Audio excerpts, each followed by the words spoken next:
الرحمن الرحیم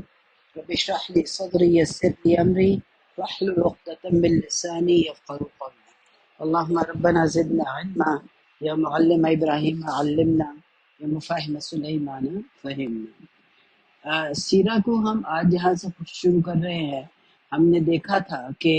آپ صلی اللہ علیہ وسلم نے نعیم کو اس بات کی اجازت دے دی تھی اور یہ کہا تھا کہ الحرب قدعہ کے جنگ میں اس چیز کی اجازت ہے، خیانت نہیں ہوتی ہے، لیکن مختلف ٹیکنک سے مختلف حربے استعمال کرنا اس چیز کی اجازت ہے جنگ میں۔ نعیم یہاں سے فوراً ہی بنو قریظہ کے پاس گیا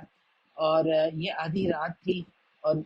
ان کے تعلقات جو تھے وہ بہت ہی اچھے تھے بنو قریظہ سے، یعنی یہ تھا کہ وہ اس کو بہت ہی زیادہ ٹرسٹ کرتے تھے، پہلے سے بزنس پارٹنر تھا ان لوگوں کا اور بہت زیادہ نعیم کے اوپر ان لوگوں کو ٹرسٹ تھا۔ اس نے جا کے ان سے کہا کہ دیکھو میں تمہارے حق میں ہوں اور میں تمہاری بہتری کا سوچ رہا ہوں، اس بات کو تم سوچو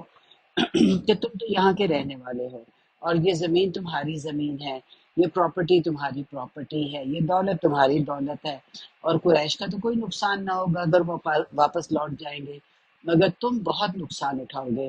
اور اس نے ان کو یہ بھی کہا کہ میرا مشورہ تو یہ ہے کہ تم لڑنا نہیں جب تک کہ قریش تمہارے پاس کچھ اپنے لوگ ایز ہوسٹیجز تمہارے پاس نہ رکھوائیں۔ ان سے کہو کہ ہمیں اپنے کوئی 15 اشراف کے کچھ لوگ ہمارے پاس بھیج دو، اگر ایسا ہوا تو وہ کبھی تم کو چھوڑ کر نہیں جائیں گے جب تک کہ وہ محمد صلی اللہ علیہ وسلم سے لڑ نہ رہے۔ یہ بات اس نے بنو قریظہ سے کہی اور وہ ان کو یہی کہا کہ ان کے اشراف مانگو، تاکہ یعنی کہ ان کے ہائی چیفز جو کہ بڑے بڑے لوگ ہیں وہ مانگو ان کے، تاکہ تمہارے پاس ایک کوئی سالڈ پروف ہو کہ وہ تمہیں چھوڑ کے نہیں جائیں گے یا تمہیں دھوکہ نہیں دیں گے۔ یہ بات بنو قریظہ کو بہت پسند آئی اور دوسری صبح نعیم ابو سفیان کے پاس گئے اور ان سے کہا کہ دیکھو تم میرا سٹیٹس جانتے ہو اور ہمارے آپس کے تعلقات اور ہمارا بہت اچھے ہیں، اور ہمارا رتبہ میرا رتبہ تمہارے سب کو پتہ ہے، اور مجھے ایک خبر ملی ہے اور میری دوستی مجبور کر رہی ہے کہ میں تمہیں یہ خبر بتاؤں، مگر یہ بات کسی کو پتہ نہ چلے۔ تو ابو سفیان نے کہا کہ ٹھیک ہے تم بتاؤ گی، میں کسی کو نہیں بتاؤں گا۔ تو انہوں نے کہا کہ یہ جان لو کہ بنو قریظہ جو ہے ان کو اب ڈبل تھنکنگ آ رہی ہے، یعنی کہ وہ سوچ رہے ہیں کہ ان کا یہ فیصلہ صحیح تھا تمہیں ساتھ دینے کا۔ تو وہ کہہ رہے ہیں کہ انہوں نے ایک پیغام بھیجا ہے رسول پاک صلی اللہ علیہ وسلم کو، محمد کو، کہ اگر ہم آپ کو قریش کے چند اشراف تقریباً 70 لوگ جو ہیں وہ ہم آپ کو دے دیں تاکہ آپ ان کو مار دیں، کیا آپ ہمیں اس طرح سے معاف کر دیں گے ہماری غلطی پر؟ اگر اس لیے کہ وہ اور انہوں نے یہ بھی کہا کہ اب اگر وہ تم سے تمہارے اشراف مانگیں تو ان کو نہ دینا، کیونکہ انہوں نے تمہارے وہ اشراف جو کہ بڑے بڑے لوگ ہیں، 70 لوگ ہی مانگیں گے تم سے یہ مانگیں گے تو تم ان کو نہ دینا، کیونکہ یہ ان لوگوں کو رسول پاک صلی اللہ علیہ وسلم کے حوالے کر دیں گے اور رسول پاک صلی اللہ علیہ وسلم ان سب کو قتل کر دیں گے۔ اب یہ کہنے کے بعد یہ اپنی جو ٹرائب تھی بنو غطفان وہاں پہ گیا اور ان سے بھی یہی کہا کہ بنو قریظہ تم لوگوں سے 70 اشراف مانگیں گے اور وہ ایز ایک ضمانت کے طور پہ کہ تم لوگ جو ہے ان کو دھوکہ نہیں دو گے، تو تم ایسا نہ کرنا اور ان کو ایسے لوگ نہ دو۔ اب ہوا بھی یہی، بنو قریظہ نے ایک شخص کو بھیجا قریش کے پاس اور ابو سفیان سے کہا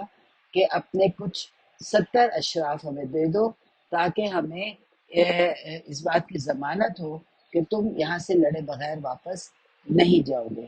ابو سفیان نے ان سے یہ کہا کہ میں سوچ کر بتاؤں گا، اور اسی طرح انہوں نے بنو غطفان کے قبیلے سے کہا کہ تم 70 اشراف ہمیں دے دو۔ اب یہ سب جو ہوسٹیجز کا سوال کر رہے تھے، یوں ان قبیلوں میں جو ایک اعتماد تھا وہ ختم ہو گیا اور شک نے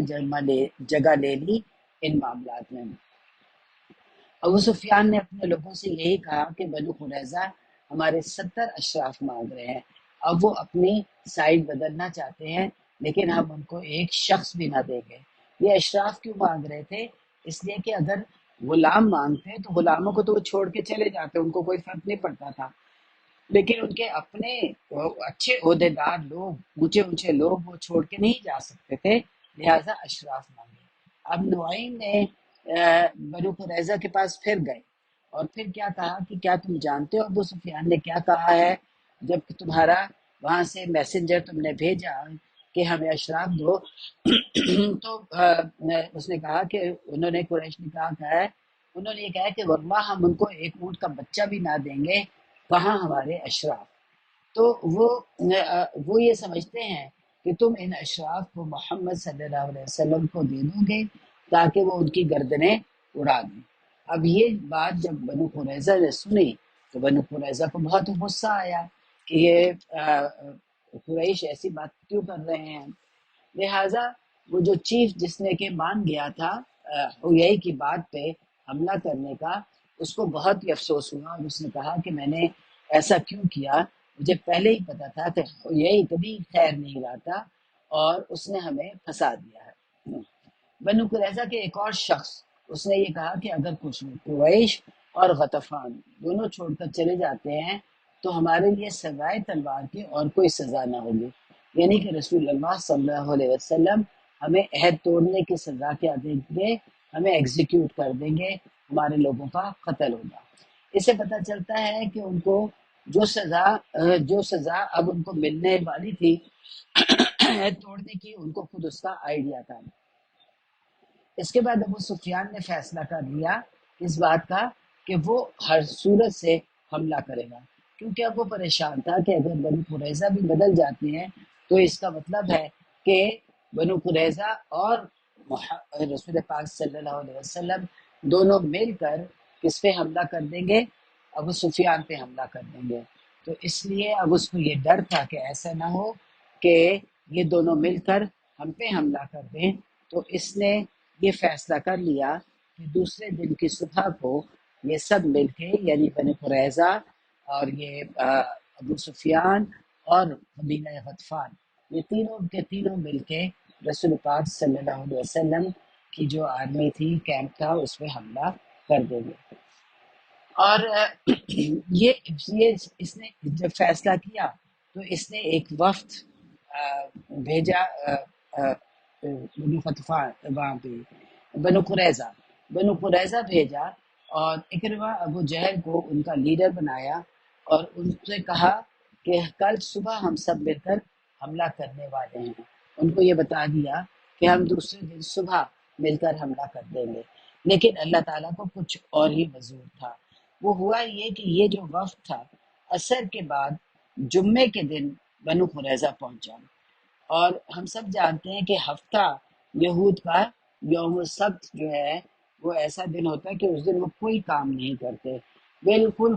خالی بیٹھتے ہیں، نہ آفیسز میں جاتے ہیں، نہ نہاتے ہیں، نہ دھوتے ہیں، بس ان کا یہ ہفتے کا دن جو ہے سبت بہت سختی سے مناتے ہیں، ابھی بھی وہ یوم السبت بہت سختی سے مناتے ہیں۔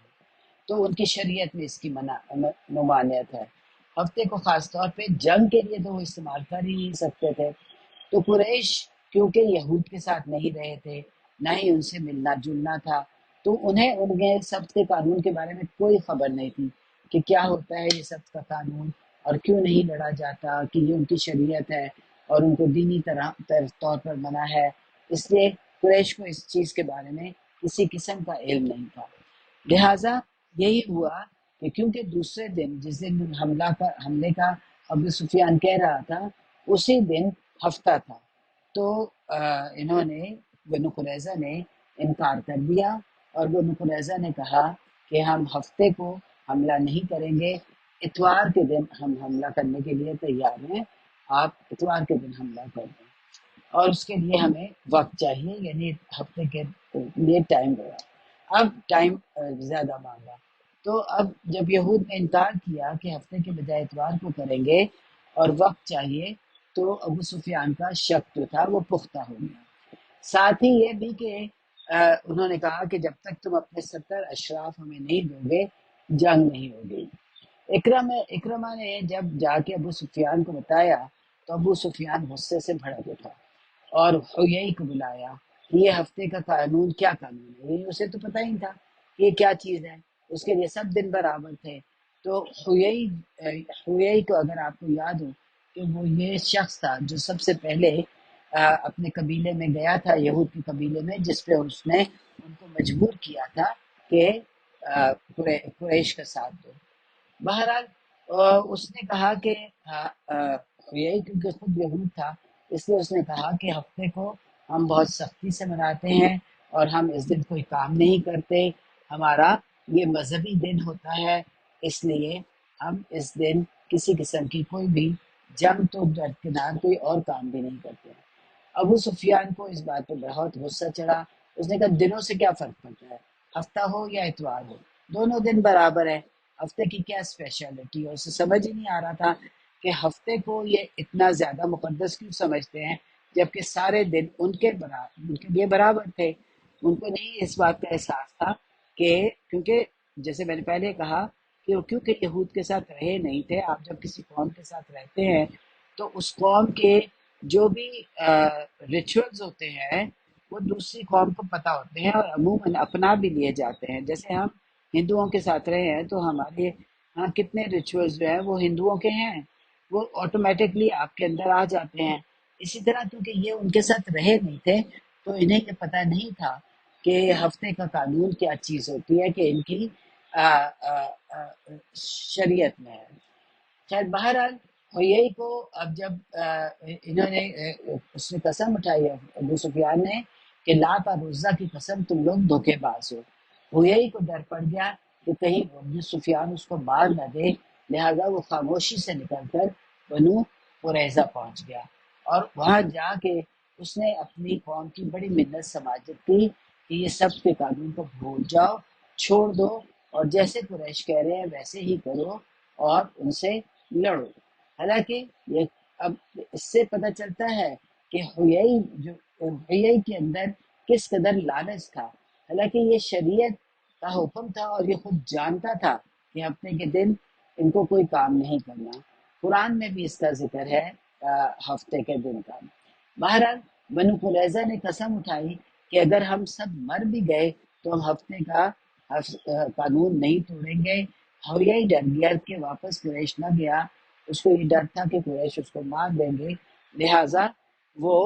وہیں پہ رک گیا، اپنے قبیلے ہی میں رک گیا۔ اب جمعے کی رات تھی، جمعے کی رات کو شدید قسم کی، وہ سال کی بدترین رات تھی، شدید بارش شروع ہو گئی، طوفان آ گیا، آندھیاں چل پڑی اور اس قدر یہ تو صحرا تھا، کسی مضبوط گھروں میں نہیں تھے، یہ تو خیموں میں تھے اور اس قدر سردی تھی، بالکل اوپن صحرا تھا، اس میں بیٹھے ہوئے تھے یہ تو اب ان کو ظاہر ہے کہ یہ حالات اس وقت بہت مشکل تھے۔ تو آپ صلی اللہ علیہ وسلم نے اس رات کھڑے ہوئے اور آپ نے پوچھا کہ کون والنٹیئر کرتا ہے کہ وہ قریش کی طرف جائے اور دیکھے کہ وہاں کیا ہو رہا ہے اور کہ یہ رول کون ادا کرے گا۔ تو یہاں پہ آپ صلی اللہ علیہ وسلم نے جس کو چنا وہ حذیفہ بن یمان تھے۔ بہرحال جب آپ صلی اللہ علیہ وسلم نے کہا، اور حذیفہ بن یمان کے بارے میں ہم جانتے ہیں کہ آپ صلی اللہ علیہ وسلم کے تمام راز یہ جانتے تھے، انہیں صاحب سر کہا جاتا ہے اور ان کی والد کو کسی نے غلطی سے قتل کر دیا تھا مسلمانوں نے، تو انہوں نے نہ صرف یہ کہ قاتل کو معاف کیا بلکہ خون بہا بھی معاف کر دیا تھا۔ اور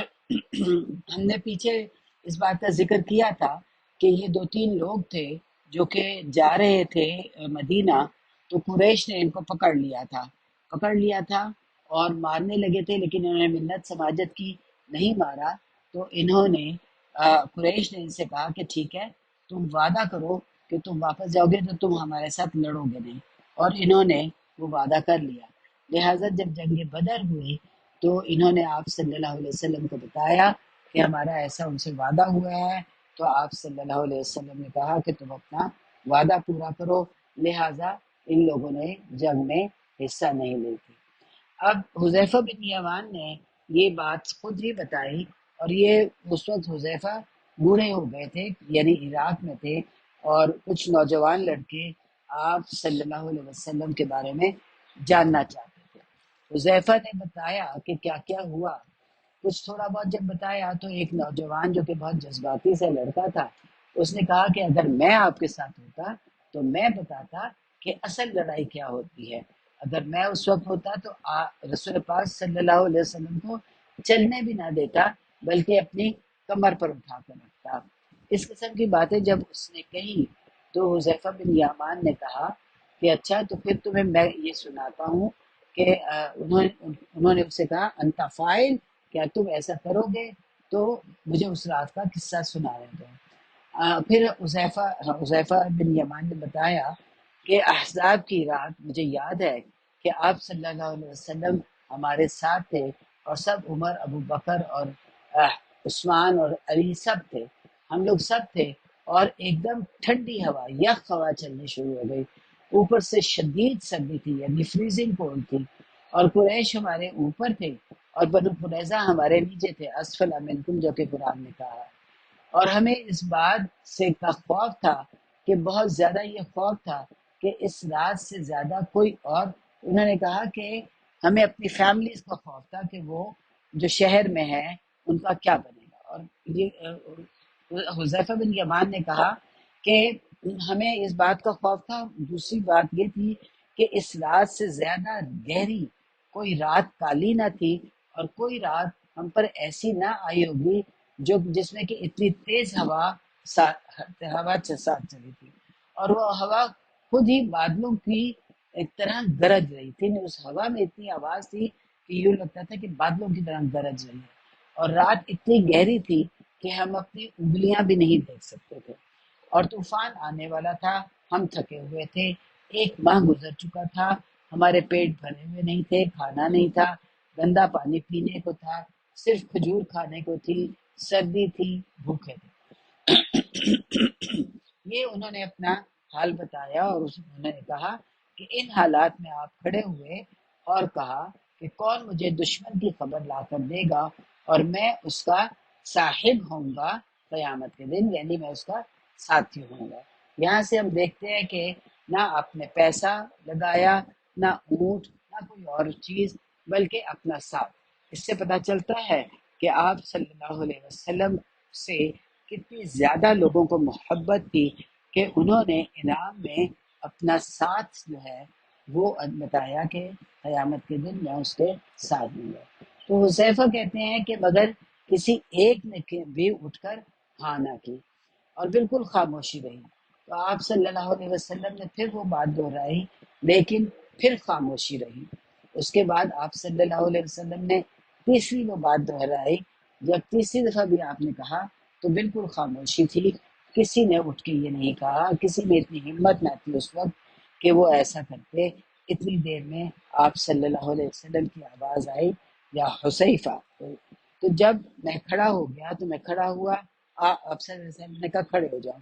اور تم جاؤ اور خبر لے کر آؤ۔ یہ کہتے ہیں کہ اب میرے پاس کوئی رستہ نہ تھا، لابد میں بالکل مجبور ہو گیا تھا، اب مجھے یہ کام کرنا تھا، کیونکہ آپ صلی اللہ علیہ وسلم کا حکم آ چکا تھا۔ حالانکہ ہم جانتے ہیں کہ یہ وہی صحابہ کرام تھے جن کو آپ ایک دفعہ بلاتے ہی تھے تو لبیک یا رسول اللہ کہہ کر لپکتے تھے، لیکن یہاں سے ہمیں یہ پتہ چلتا ہے کہ صحابہ کس مینٹل ٹارچر میں تھے اور کس قدر اذیت میں تھے، فزیکلی بھی اور مینٹلی بھی، اس جنگ کی وجہ سے،